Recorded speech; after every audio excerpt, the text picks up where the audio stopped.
பாகிஸ்தான் ஆப்கானிஸ்தான் போரை நிறுத்த கத்தார் மற்றும் துருக்கி மத்தியஸ்தம் செய்தன. இதில் இரு நாடுகளும் உடனடி போர் நிறுத்தத்திற்கு ஒப்புக்கொண்டதாக கத்தார் அறிவித்துள்ளது.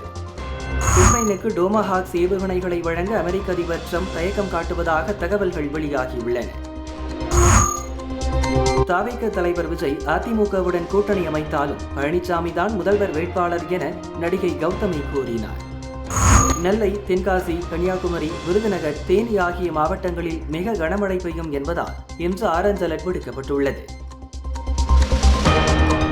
2026 சட்டசபை தேர்தலில் சேலம் மேட்டூர் தொகுதியில் நாம் தமிழர் கட்சி சார்பில் வீரப்பன் மகள் வித்யா போட்டியிடுவார் என சீமான் அறிவித்துள்ளார். ஸ்ரீவாரி தரிசனம், ஆர்ஜித சேவைகள், தங்குமிட வசதி தொடர்பான விஷயங்களில் இடைத்தரகர்களை நம்பி ஏமாற வேண்டாம் என பக்தர்களுக்கு திருப்பதி தேவஸ்தானம் எச்சரித்துள்ளது.